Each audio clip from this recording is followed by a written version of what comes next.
This wash day routine has given me crazy hair growth. The truth is, after being natural for over 6 years, I got fed up of having ridiculously slow progress in my natural hair growth journey. But just like magic, I have experienced accelerated growth in my natural hair, and this hands down is as a result of my wash day routine.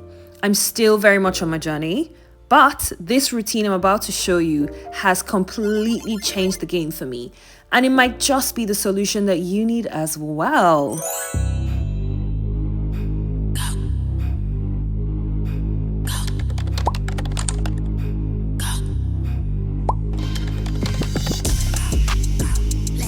Good morning, my loves. It is Sunday. I'm doing my hair today. It's wash day slash rebraid day, and I do all of that by myself because for some reason I decided that I want to live in the UK because better work opportunities, etc., etc. So I do everything myself, which is fine. I'm a strong, sometimes independent, sometimes stay-at-home daughter, stay-at-home girlfriend, independent woman, and I do what I want. Okay, anyway, I'm gonna walk you through the process of my hair day. So my hair is currently in twists. There we go. My hair is currently in twists. It is due for a total revamp, also wash. It's been 2 weeks. I wash my hair every 2 weeks now. I've repented. And to take out the twist, I'm going to do a pre-shampoo slash detangling, which I make myself, and I'll show you guys how to make it. We're then going to do a wash, a deep condition, and then rebraid. I'm not doing twists again this time. I just don't have the time to complete twists today. So I'm going to be doing something very similar to this. And those of you that went to school in Nigeria know a little shuku situation. So let me show you my ingredients for my pre-shampoo. Main ingredients, we've got some flax seeds, marshmallow root powder, aloe vera powder, which a normal person would be like, why not just use like real aloe vera? I don't have real aloe vera, obviously. I used to have an aloe vera plant, but it's for many complex reasons didn't survive. I also used to feel guilty cutting it because I like my plants and I actually name all my plants. Like, if you don't name your plants, what are you doing? I used to feel guilty like taking out of it, so I just prefer to use aloe vera powder, and it kind of still does what it needs to do. I'll show you how. We have some honey, some clear honey, and then some castor oil. Those are our main ingredients. So to begin with, I'm going in with 1/4 to 1/3 of a cup of flax seeds, which I'm gently placing in my pot and just adding some water to it. I will then bring this to a boil and let this simmer. I will occasionally stir it with a spatula, like a silicone spatula, just to make sure that everything is boiling evenly. And you can see the gel-like texture already starting to form. To sieve the flaxseed gel, I'm just going to go with like an old stocking or wig cap and put that over a cup, secure it, and then just put your mixture or your boiled gel slash flaxseed mixture into the pit of a little sieve.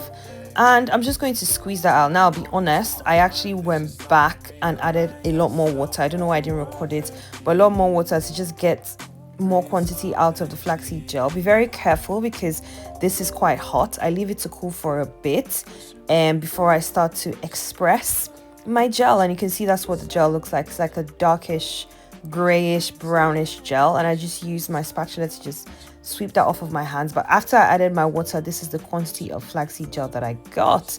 And the next thing, now I'm going to go in with the rest of my mixture. So 1 tablespoon of marshmallow root powder, 1 tablespoon of aloe vera powder, and then I just added some water to it and used my whisk. As much as most of the products I use in my hair are actually edible, I prefer to have designated kitchen utensils for my hair care products. And after I've whisked with my silicone whisk, I then begin the process of sieving it. So I'm very, very cautious about making sure that all of my powdery products or any plant-based products that I use are thoroughly sieved out, because what happens is that if you don't, you end up with particles that mimic or look like dandruff in your hair, but it's just really, really tiny granular or straw-like particles that you really don't want in your hair because you don't want to look like you have chronic dandruff. But you can see the amounts that could not even pass through the sieve. Now I'm adding a tablespoon of clear honey as well as a tablespoon of castor oil before I finally dunk in my beautiful flaxseed gel that we have sifted. We want a product that has a lot of slip because it makes taking down braided cells 10 times easier, especially if you're dealing with any knots. And this massively prevents breakage. I mean, you can always purchase a pre-poo or detangling product from a store, but I prefer to make mine because it's cost effective and I trust the ingredients in it. I will then begin the process of making my deep conditioner. So I usually just use a deep conditioning mask, but I like to mix it with a few other ingredients. The main component that I always add, even if I don't have anything else, that I will always add to my deep conditioner is an avocado. I actually picked this one up from the African food store. Usually anyone works, to be honest, and I only picked it up from them because I was there at the time when I realized I would need it. So I also typically mix in some aloe vera gel, but obviously I don't have aloe vera gel today, so we're going to use aloe vera powder, which we'll make into a paste first, sift, because sometimes it can be a bit granular, and then mix it into our little mix, into our thing. Today I'm only using half of this avocado, so I've divided it and I'm going to preserve the rest in my freezer actually for my next wash day. And so in a separate clean container, I'm going to add the other half of my avocado. And I forgot to record this on camera, but it's pretty similar to how I mixed the paste for the pre-shampoo.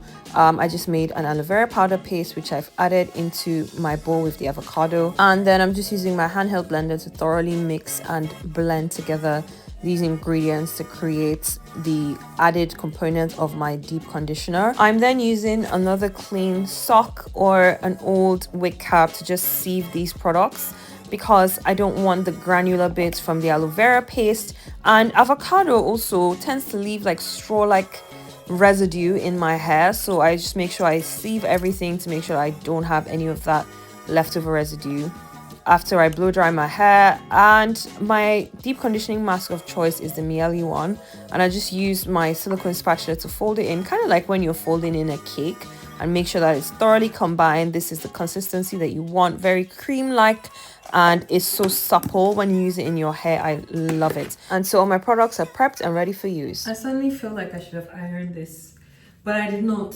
Sorry, beats me. You get like beats me. We're going to be taking out the twists. Let me just be real. I don't normally do this in here. I usually do it in my living room, but we'll do it here today. I had already mixed my pre-shampoo / detangler. You can see the slip. You want a product that has a lot of slip, okay? So something that's a bit gross and slimy like that. I mean, I love okra soup and draw soup and ogbono soup, so that don't mean a thing to me. You want to just gently apply that onto the twists, and twists are already easy to loosen, but you see this makes it 10 times easier, right? So I'm just going to start at the ends because I want to see this length. As scrawny as it looks, I want to protect that because that's what makes your hair long. The actual ends of the hair, not the growing. Your hair will always grow.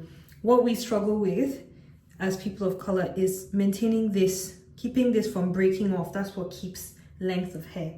So with a solution like this, I can't tell you how dramatically my hair has improved in terms of length, retention. These are the most delicate parts of my hair. So I like to start in front when I still have patience. When I do this in my living room, I spread out a literal bed sheet. One of the bed sheets that I don't use anymore, all over my furniture, my floor. So even if anything drips, it catches and I just chuck it in the wash. And because it's twists, it's so much more easy to unravel, just delicately. Once the ends are done, I can go in from the actual top and just pull through. So easy, so seamless. And then just gradually detangle, unravel the rest of the twist. So for a lot of us that grew up in Nigeria, we're not necessarily used to like doing our own hair ourselves because anywhere you look, every 2 mile radius, there's a salon in Nigeria, some auntie doing hair, either in your neighborhood or like, you know, fully established salons and everything. So we don't necessarily have the culture of doing our hair ourselves. Look at how long my hair is. Jeez, like it shocks me. It actually shocks me. We don't have that culture of doing our hair ourselves, and if you don't go to the right place to get your hair done, it's very easy for your hair to get severely damaged, because I think most people are also more equipped to handle relaxed hair as opposed to natural hair that's a lot more delicate, that requires a lot more TLC. A lot of people might think that having straight hair is less maintenance, but in all actuality, people who originally have straight hair actually make a lot more fuss about their straight hair than when we have relaxed hair do about our relaxed straight hair. Like, a lot of people wash their hair every day. Who has the time? If not every day, maybe like every couple of days. Who has the time? They also have to do a lot of straightening, a lot of blow drying, almost on a daily basis, which again, who has the time? There's no hair that doesn't require attention. I think it's just the way we've been like programmed to think that natural hair is stressful. It's really not. It forces you to stop and like look after yourself and look after your hair, really and truly. And just look at the difference in this scrawny ass length of hair. Like, look at what this one is doing. Look at your mates. Look, do you get? Look at your mates. Look at what you're doing. Are you not ashamed? Temple hair. Are you not ashamed? I'm going to go ahead and like just take out the rest. I'll do one more on this side before I actually go to my actual resting place, because I ain't got time to be standing. I'm too old for that. There's no hair that doesn't require effort. So if you can just invest in yourself, yes, still go to the salon to get some things done, especially if you don't know how to like braid your hair yourself. Obviously, like, go to the salon and do that. I'm sure if I lived in Nigeria, there's a lot more I'd be doing in the salon, but you see basic things like this hair wash, this hair detangle, I'm going to do it myself, because unless I trust the hairstylist like to know absolutely what they're doing, I'm not taking that chance, because you can see the amount of time and dedication I'm giving to this hair. It's not just have it yanked out by one person that doesn't really have the full commitment that you have to your hair. Absolutely not. Anyway, I'm going to go and sit down, guys. So I'm just spreading out an old bed sheet to protect all my furniture whilst I carry on the detangling process. I like to do this in front of my TV because then I can just catch up on all my shows that I haven't watched. And having my mirror in my living room right there is so handy because then I can see what I'm doing. Okay, so that is my hair out of the twists. And the shrinkage is unreal, but yeah, the curl definition is so cute. Like, look at that. And I can actually run my fingers through it without like difficulty. The shedding is like really minimal. It's mainly just like whatever's been naturally shed in the last 2 weeks, but no breakage. Like, I'll show you the amount of hair that actually shed, but my hair just looks so healthy and so full. I'm obsessed like with it. Shedding it off for a wash is so important. It's like the most important thing when it comes to like a not so miserable wash day. So I'm just gonna use my finger, section off into 6 parts. So sectioning off my hair into 6 segments like this makes my wash day 10 times more efficient, effective, and manageable. So now we're going into the wash itself. First step is, of course, to rinse out the pre-shampoo treatment before going in with my clarifying shampoo. I'm using the Shea Moisture Strengthening Shampoo, which is infused with honey, and it's so amazing for hydrating and for texture improvement of your hair. So I thoroughly scrub my scalp. Make sure that all the bits of dead skin or any bits from my pre-shampoo is thoroughly scrubbed off. I also make sure that I do this in segments because, like I said, it's so much more easy to manage. I also actually wash the strands of my hair, not just my scalp, because I think that's a common mistake a lot of people make. And I use these sort of plastic scrunchies to keep my hair into different segments, and they're waterproof, so they don't get damaged from, of course, the water like maybe my silk scrunchies would.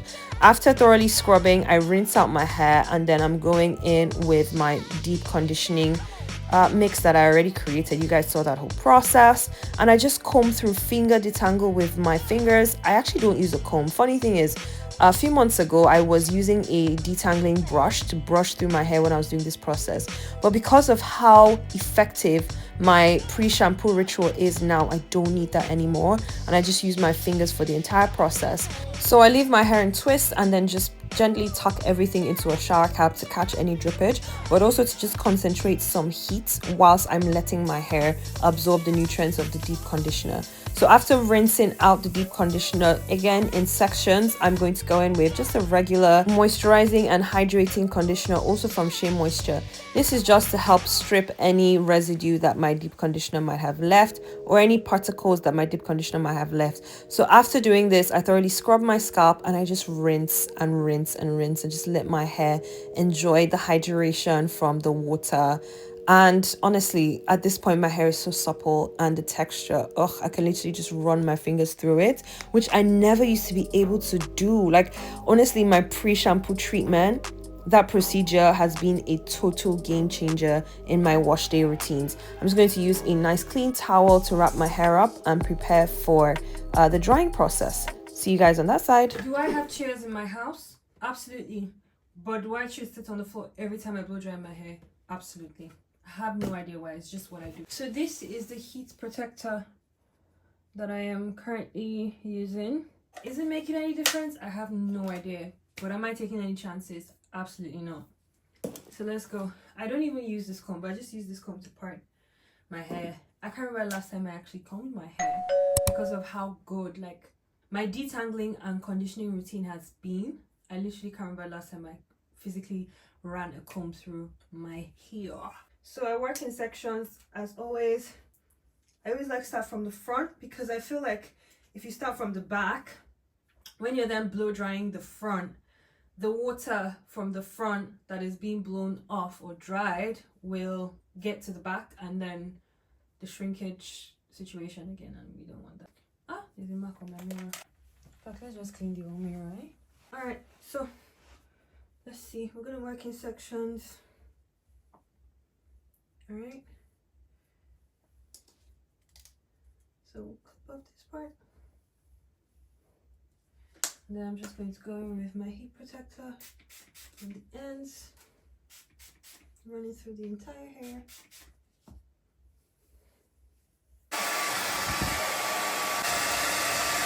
So you might have noticed that I haven't put any product in my hair, and that's because I don't want the blow dryer to just dry out the product. So I actually use my product when I do my braids. So I braid it in to my hair. Again, just to emphasize, like, look, it's completely tangle free. Like, no need to brush whatsoever. As you'd have noticed, I hold my hair like this to blow dry it, just so it stretches it out a bit. And I'm able to get some length, at least for when I actually braid it. So I'll finish out the rest of my hair and I'll see you guys in a bit.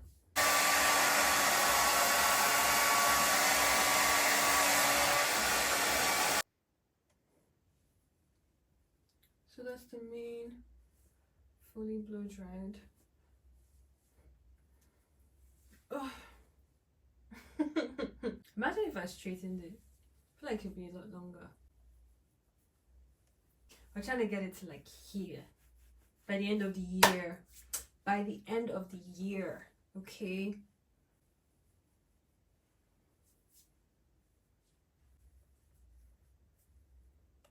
It's like boob lengths. But I don't want to like do too much because it's dry, like there's no product in it. So I need to moisturize it. But I'm feeling cute. My loves, I already covered the moisturizing products and sealing oil that I use in my hair, as well as the cornrowing process. It's in a separate video on my YouTube where I talked about being stalked in Lagos. So you can check it out. I'm going to add this in the description. But thank you so much for watching. Please like, comment, let me know if you've got any natural hair questions, and I'll see you soon.